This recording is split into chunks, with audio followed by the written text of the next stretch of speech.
Welcome to my channel.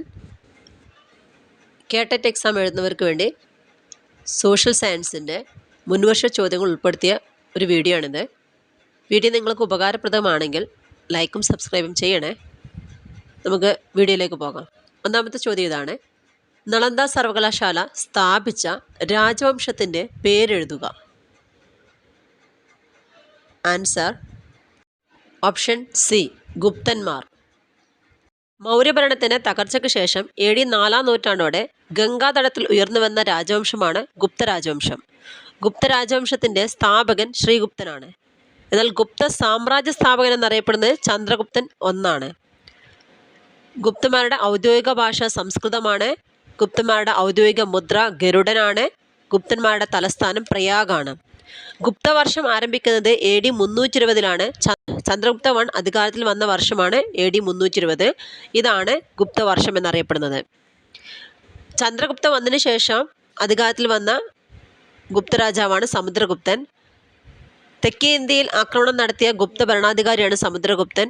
വീണവായനിൽ തൽപരനായ ഗുപ്തരാജാവാണ് സമുദ്രഗുപ്തൻ. Indian Napoleon എന്നറിയപ്പെടുന്നത് സമുദ്രഗുപ്തനെയാണ്. സമുദ്രഗുപ്തനെ Indian Napoleon എന്ന് വിശേഷിപ്പിച്ചത് വിൻസെൻ്റ് സ്മിത്താണ്. സമുദ്രഗുപ്തനെ ഇന്ത്യൻ നെപ്പോളിയൻ എന്ന് വിശേഷിപ്പിക്കുന്ന വിൻസെൻ്റ് സ്മിത്തിൻ്റെ കൃതിയാണ് ഏർലി ഹിസ്റ്ററി ഓഫ് ഇന്ത്യ. നാണയങ്ങളിൽ വീണ വായിക്കുന്നതായി പ്രത്യക്ഷപ്പെട്ട ഗുപ്തരാജാവാണ് സമുദ്രഗുപ്തൻ. സമുദ്രഗുപ്തന് ശേഷം അധികാരത്തിൽ വന്നത് ചന്ദ്രഗുപ്തൻ സെക്കൻഡാണ്. വിക്രമാദിത്യൻ എന്നറിയപ്പെടുന്ന ഗുപ്തരാജാവാണ് ചന്ദ്രഗുപ്തൻ സെക്കൻഡ്. ചന്ദ്രഗുപ്തൻ രണ്ടാമനാണ് ഡൽഹിക്ക് സമീപമുള്ള മുഹ്റോളിൽ ഇരുമ്പ് തൂണ് പണി കഴിപ്പിച്ചത്. ഗുപ്ത സാമ്രാജ്യത്തിൻ്റെ തലസ്ഥാനം പാടലിപുത്രത്തിൽ നിന്ന് ഉജ്ജയിനിലേക്ക് മാറ്റിയ ഗുപ്തരാജാവും ചന്ദ്രഗുപ്തൻ രണ്ടാണ്. ചന്ദ്രഗുപ്ത സെക്കൻഡിൻ്റെ കൊട്ടാരത്തിൽ സന്ദർശിച്ച ചൈനീസ് സഞ്ചാരിയാണ് ഫാഹിയാന്. ഗുപ്ത സാമ്രാജ്യത്തെ ബ്രാഹ്മണരുടെ ഭൂമി എന്ന് വിശേഷിപ്പിച്ചതും ഫാഹിയാനാണ്. ഫാഹിയാൻ്റെ വിഖ്യാതമായ ഗ്രന്ഥമാണ് ഫുക്കോജി. ചന്ദ്രഗുപ്തൻ രണ്ടാമൻ്റെ പണ്ഡിത സദസ്സിനെയാണ് നവരത്നങ്ങൾ അലങ്കരിച്ചിരുന്നത്. നവരത്നങ്ങളിൽ ഉൾപ്പെടുന്ന പണ്ഡിതന്മാരാണ് കാളിദാസൻ, ക്ഷപണകൻ, വേതാളഭട്ടൻ, ശങ്കു, ധന്വന്തരി, ഘടകർപ്പരൻ, വരരുചി, വരാഹമിഹിരൻ, അമരസിംഹൻ. പുരാതന ഇന്ത്യയിലെ പ്രസിദ്ധമായ വിദ്യാഭ്യാസ കേന്ദ്രമായിരുന്നു നളന്ദ സർവകലാശാല. നളന്ദ സർവകലാശാല സ്ഥാപിച്ച ഗുപ്തരാജാവാണ് കുമാരഗുപ്തൻ. നളന്ദ സർവകലാശാല സ്ഥിതി ചെയ്യുന്ന സംസ്ഥാനം ബീഹാറാണ്. നളന്ദ സർവകലാശാല ആക്രമിച്ച് നശിപ്പിച്ചത് ബക്തിയാർ ഖിൽജിയാണ്. അടുത്ത ക്വസ്റ്റ്യൻ: സൂര്യൻ്റെ ഉത്തരായനം ആരംഭിക്കുന്നത്. Answer option B, December 22. ഭൂമിയിലെ ഋതുക്കൾ ഉണ്ടാവാനുള്ള കാരണം ഭൂമിയുടെ പരിക്രമണമാണ്. ഉത്തര ദക്ഷിണ അർദ്ധഗോളങ്ങളിൽ രാത്രിയും പകലും തുല്യമായി വരുന്ന ദിവസങ്ങളെയാണ് വിഷുവങ്ങൾ എന്നും അഥവാ സമരാത്രി ദിനങ്ങൾ എന്നറിയപ്പെടുന്നത്. രണ്ട് തരത്തിലുള്ള വിഷുവങ്ങളാണ്. ഒന്ന് വസന്ത വിഷുവും മറ്റൊന്ന് ശരത് വിഷുവും. വസന്ത വിഷുവം മാർച്ച് 21-നും ശരത് വിഷുവം സെപ്റ്റംബർ 23-നുമാണ് സംഭവിക്കുന്നത്. രാത്രിയും പകലും തമ്മിലുള്ള ദൈർഘ്യ വ്യത്യാസം കൂടുതലായി അനുഭവപ്പെടുന്ന ദിവസങ്ങൾ അറിയപ്പെടുന്നത് അയനാന്തങ്ങൾ എന്നാണ്.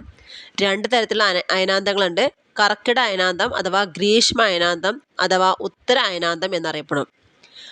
രണ്ടാമത്തേത് മകര അയനാന്തം അഥവാ ശൈത്യ അയനാന്തം അഥവാ ദക്ഷിണ അയനാന്തം എന്നറിയപ്പെടുന്ന രണ്ടാമത്തെ. സൂര്യരശ്മികൾ ലംബമായി ഉത്തരായന രേഖയിൽ പതിക്കുന്ന ദിവസം ജൂൺ 21 ജൂൺ 21 ഗ്രീഷ്മ അയനാന്തം എന്നാണ് അറിയപ്പെടുന്നത്. ഇന്ത്യയിൽ ഏറ്റവും ദൈർഘ്യമുള്ള പകൽ അനുഭവപ്പെടുന്ന ദിവസവും ജൂൺ 21. സൂര്യലക്ഷ്മികൾ ദക്ഷിണായന രേഖയിൽ ലംബമായി പതിക്കുന്ന ദിവസമാണ് ഡിസംബർ 22. ഇതിനെ ശൈത്യ അയനാന്തം എന്നാണ് അറിയപ്പെടുന്നത്. ധ്രുവങ്ങളിൽ രാത്രിയുടെയും പകലിൻ്റെയും ദൈർഘ്യം 6 മാസമാണ്. അടുത്ത question: in price of folly എന്ന കൃതി രചിച്ചതാര്. Answer option B, Erasmus. 1453 തുർക്കികൾ കോൺസ്റ്റാന്റിനോപ്പിൾ കീഴടക്കിയതാണ് നവോത്ഥാന പ്രസ്ഥാനത്തിൻ്റെ തുടക്കത്തിന് കാരണമായത്. നവോത്ഥാനം ഉടലെടുത്തത് ഇറ്റലിയിലാണ്. നവോത്ഥാനത്തിൻ്റെ കളിത്തൊട്ടിൽ എന്നറിയപ്പെടുന്നതും ഇറ്റലിയാണ്. നവോത്ഥാനത്തിൻ്റെ ഹൃദയവും ആത്മാവുമായി അറിയപ്പെടുന്നത് മാനവതാവാദമാണ്. മാനവികതയുടെ പിതാവ് എന്നറിയപ്പെടുന്നത് പെട്രാർക്കാണ്. നവോത്ഥാനത്തിൻ്റെ പിതാവ് എന്നറിയപ്പെടുന്നതും പെട്രാർക്കിനെയാണ്. നവോത്ഥാന കാലത്ത് പ്രധാന സാഹിത്യകാരനായിരുന്നു ഡാൻ്റെ. നവോത്ഥാനത്തിൻ്റെ പ്രഭാത നക്ഷത്രം എന്നറിയപ്പെടുന്നത് ഡാൻ്റെയാണ്. നവോത്ഥാന സാഹിത്യത്തിന് തുടക്കം കുറിച്ച കൃതികളാണ് ഡാൻ്റെയുടെ ഡിവൈൻ കോമഡി. ഡോൺ കിക്സോട്ട് രചിച്ചത് സെർവാന്തെ ആണ്. നവോത്ഥാന കാലത്തെ രാഷ്ട്രീയ ചിന്തകരിൽ പ്രമുഖനായിരുന്നു ഇറ്റലിക്കാരനായ നിക്കോളോ മാക്യവെല്ലി. മാക്യവെല്ലിയുടെ ദ പ്രിൻസ് ഈ കാലഘട്ടത്തിലെ ഒരു ഉത്തമ സൃഷ്ടിയാണ്.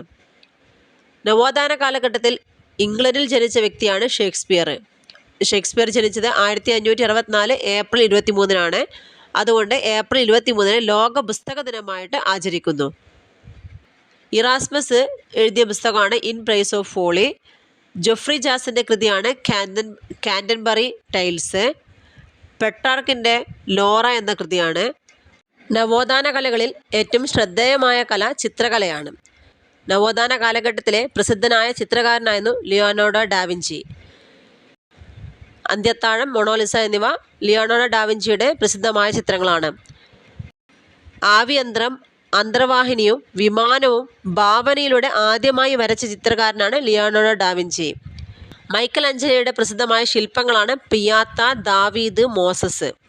റാഫേലിൻ്റെ പ്രസിദ്ധമായ ചിത്രങ്ങളാണ് ജോർജ് പുണ്യാളനും ഡ്രാഗനും, ഏതൻസിലെ വിദ്യാലയം എന്നൊക്കെ. അടുത്ത ക്വസ്റ്റ്യൻ, 1:25,000 തോതിലുള്ള ഒരു ഭൂരൂപത്തിൽ 13 സെൻറ്റിമീറ്റർ അകലത്തിലുള്ള രണ്ട് സ്ഥലങ്ങൾ തമ്മിൽ യഥാർത്ഥ ദൂരം എത്രയാണ്? Answer option A 3.25 kilometre. ഇവിടെ 1:25,000 എന്ന് പറയുന്നത് 1 സെൻറ്റിമീറ്റർ 25,000 സെൻറ്റിമീറ്ററിന് തുല്യമാണെന്നാണ്. അപ്പോൾ 13 സെൻറ്റിമീറ്റർ 13 × 25,000, അത് നമുക്ക് ആൻസർ 3,25,000 നമുക്ക് ആൻസർ കിട്ടും. അതിനെ 1,00,000 കൊണ്ട് ഡിവൈഡ് ചെയ്താൽ 3.25 കിലോമീറ്റർ ആൻസർ കിട്ടും. അങ്ങനെയാണ് നമ്മളിതിനെ ആൻസറിലെത്തുന്നത്. അടുത്ത ക്വസ്റ്റ്യൻ, ലീലാവതി എന്ന ഗ്രന്ഥം ബന്ധപ്പെട്ടിരിക്കുന്നത്? ആൻസർ ഓപ്ഷൻ എ ഗണിതശാസ്ത്രം. അടുത്ത ക്വസ്റ്റ്യൻ, ഫെബ്രുവരി 2 ലോകമെമ്പാടും ഏത് ദിനമായി ആചരിക്കുന്നു? ആൻസർ ഓപ്ഷൻ ബി തണ്ണീർത്തട ദിനം. പരിസ്ഥിതി ദിനം ജൂൺ 5-ആണ്. മണ്ണ് ദിനം ഡിസംബർ 5-ആണ്. ഓസോൺ ദിനം സെപ്റ്റംബർ 16-ആണ്. അടുത്ത ക്വസ്റ്റ്യൻ, ചുവടെ തന്നിരിക്കുന്നവയിൽ മൾട്ടിനാഷണൽ കോർപ്പറേഷൻ സവിശേഷത അല്ലാത്തത് ഏത്? ആൻസർ ഓപ്ഷൻ ഡി ആണ്. ഉൽപ്പാദനവും വിപണനവും ഒരു രാജ്യത്ത് മാത്രമായി കേന്ദ്രീകരിച്ചിരിക്കുന്നു. മൾട്ടിനാഷണൽ ആണല്ലോ, അപ്പോൾ എല്ലായിടത്തും ഉള്ളതല്ലേ. അപ്പോൾ മൾട്ടിനാഷണൽ കമ്പനികളുടെ സവിശേഷത എന്താ നോക്കാം. ആഗോളതലത്തിൽ പ്രവർത്തിക്കുന്നു, വലിയ മൂലധന വിഭവങ്ങളുണ്ട്, നിയന്ത്രണങ്ങൾക്ക് ഏകത്വ സ്വഭാവമുണ്ട്. ഇതെല്ലാം ഇതിൻ്റെ സവിശേഷതകളാണ്. അടുത്ത question, international bank for reconstruction and development അറിയപ്പെടുന്ന മറ്റൊരു പേര്? ആൻസർ ലോക ബാങ്ക് അഥവാ വേൾഡ് ബാങ്ക്. അടുത്ത ക്വസ്റ്റ്യൻ, ഇന്ത്യയിലെ ഏറ്റവും വലിയ പൊതുമേഖലാ വാണിജ്യ ബാങ്ക് ഏതാണ്? Answer option A state bank of India. ഇന്ത്യയിലെ ആദ്യ ബാങ്കാണ് ബാങ്ക് ഓഫ് ഹിന്ദുസ്ഥാൻ. 1770-ലാണ് സ്ഥാപിതമായത്. പൂർണ്ണമായും തദ്ദേശീയമായ ആദ്യ ഇന്ത്യൻ ബാങ്കാണ് Punjab national bank. Punjab national ബാങ്കിൻ്റെ സ്ഥാപകൻ ലാല ലജപത് റായ് ആണ്. ഇന്ത്യയിൽ ആദ്യമായി സ്വയം പിരിഞ്ഞുപോകൽ പദ്ധതി നടപ്പിലാക്കിയ ബാങ്കാണ് പഞ്ചാബ് നാഷണൽ ബാങ്ക്. കേരളത്തിലെ ആദ്യ ബാങ്കാണ് നെടുങ്ങാടി ബാങ്ക്. 1899. നെടുങ്ങാടി ബാങ്ക് സ്ഥാപിച്ച വ്യക്തിയാണ് അപ്പു നെടുങ്ങാടി. നെടുങ്ങാടി ബാങ്ക് 2003 പഞ്ചാബ് നാഷണൽ ബാങ്കിൽ ലയിക്കുകയാണ് ചെയ്തത്. കൃഷിക്കും ഗ്രാമവികസനത്തിനും വേണ്ടിയുള്ള ദേശീയ ബാങ്കാണ് നബാർഡ്. നബാർഡിൻ്റെ ആസ്ഥാനം മുംബൈയാണ്. NABARD രൂപീകൃതമായത് 1982 July 12-നാണ്. നബാർഡിൻ്റെ രൂപീകരണവുമായി ബന്ധപ്പെട്ട കമ്മീഷനാണ് ശിവരാമൻ കമ്മീഷൻ. ഗ്രാമങ്ങളുടെ സാമ്പത്തിക വികസനത്തിനായി ആരംഭിച്ച ബാങ്കുകളാണ് ഗ്രാമീണ ബാങ്കുകൾ. RRBയുടെ രൂപീകരണവുമായി ബന്ധപ്പെട്ട കമ്മിറ്റിയാണ് നരസിംഹം കമ്മിറ്റി. ഇന്ത്യയിലെ ആദ്യത്തെ ഗ്രാമീണ ബാങ്കാണ് മൊറാദാബാദിലെ ഉത്തർപ്രദേശിൽ. അടുത്ത ക്വസ്റ്റ്യൻ, കേരളത്തിലെ ഏത് പരമ്പരാഗത വ്യവസായവുമായി ബന്ധപ്പെട്ടതാണ് സുരഭി? ആൻസർ ഓപ്ഷൻ സി കരകൗശല വസ്തുക്കൾ. അടുത്ത ക്വസ്റ്റ്യൻ, ഇന്ത്യയിൽ ഏറ്റവും കൂടുതൽ ഗോതമ്പ് ഉൽപ്പാദിപ്പിക്കുന്ന സംസ്ഥാനം ഇനി പറയുന്നവയിൽ ഏതാണ്? Answer option B Uttar Pradesh. അടുത്ത ക്വസ്റ്റ്യൻ, സുൽത്താന റസിയ ഉൾപ്പെട്ടിരുന്ന രാജവംശം? ആൻസർ ഓപ്ഷൻ സി മംലൂക്ക് രാജവംശം. ഇന്ത്യയിലെ ആദ്യ മുസ്ലിം രാജവംശമാണ് അടിമവംശം. അടിമവംശത്തിൻ്റെ കാലയളവ് 1206 മുതൽ 1290 വരെയാണ്. ഡൽഹിയിലെ ആദ്യ സുൽത്താൻ, ഡൽഹി സുൽത്താനേറ്റിൻ്റെ സ്ഥാപകൻ എന്നിങ്ങനെ അറിയപ്പെടുന്നത് കുത്തുബുദ്ദീൻ ഐബക്കാണ്. അടിമവംശം സ്ഥാപിച്ച 1206 ഇൽബാരി രാജവംശമെന്നും യാമിനി രാജവംശമെന്നും മംലൂക്ക് രാജവംശമെന്നും അറിയപ്പെടുന്നത് അടിമവംശമാണ്. അടിമവംശ സ്ഥാപകൻ കുത്തുബുദ്ദീൻ ഐബക്കാണ്. ഇന്ത്യയിലെ ആദ്യ മുസ്ലിം ഭരണാധികാരിയാണ് കുത്തുബുദ്ദീൻ ഐബക്ക്. കുത്തുബുദ്ദീൻ ഐബക്കിൻ്റെ കാലത്ത് ഡൽഹി സുൽത്താൻ്റെ തലസ്ഥാനം ലാഹോർ ആയിരുന്നു. ഇസ്ലാമിക രീതിയിലുള്ള വാസ്തുശില്പം ഇന്ത്യയിൽ നടപ്പിലാക്കിയ ആദ്യ ഭരണാധികാരിയാണ് കുത്തുബുദ്ദീൻ ഐബക്ക്. ഇന്ത്യയിലെ ആദ്യ ഇസ്ലാമിക രീതിയിലുള്ള നിർമ്മിതിയാണ് കുവത്തുൽ ഇസ്ലാം പള്ളി. ലാഖ് പക്ഷ്, ലക്ഷങ്ങൾ കൊടുക്കുന്നവൻ എന്നറിയപ്പെടുന്ന അടിമവംശ ഭരണാധികാരിയാണ് കുത്തുബുദ്ദീൻ ഐബക്ക്. കുത്തുബുദ്ദീൻ ഐബക്കിൻ്റെ ഭരണം പ്രതിപാദിക്കുന്ന ഗ്രന്ഥമാണ് താജുൽ മാസിർ. ഇത് എഴുതിയത് ഹസൻ നിസാമിയാണ്. കുത്തുബുദ്ദീൻ ഐബക്കിൻ്റെ സദസ്സിലെ പ്രസിദ്ധനായ ചരിത്രകാരനാണ് ഹസൻ നിസാമി. കുത്തുബുദ്ദീൻ ഐബക്കിന് ശേഷം അധികാരത്തിൽ വന്ന് ആരം ഷായാണ്. കുത്തുബുദ്ദീൻ ഐബക്കിൻ്റെ ശവകുടീരം സ്ഥിതി ചെയ്യുന്നത് ലാഹോറിലാണ്. ആരം ഷായെ വധിച്ച് അധികാരം പിടിച്ചെടുത്ത അടിമവംശ ഭരണാധികാരിയാണ് ഇൽത്തുമിഷ്. ഡൽഹി സുൽത്താനേറ്റിൻ്റെ യഥാർത്ഥ ശില്പിയായി അറിയപ്പെടുന്ന ഇൽത്തുമിഷിനെയാണ്.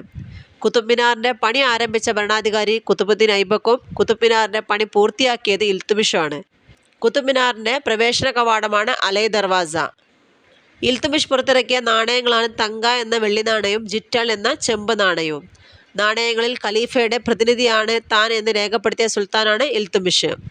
ഭരണകാര്യങ്ങളിൽ ഉപദേശം നൽകുന്നതിന് ഇൽത്തുമിഷ് രൂപീകരിച്ച തുർക്കി പ്രമാണികളുടെ സംഘമാണ് ചാലിസ അല്ലെങ്കിൽ ചഹൽഗാനി അല്ലെങ്കിൽ ടർക്കിഷ് ഫോർട്ടി എന്നൊക്കെ അറിയപ്പെടുന്നത്.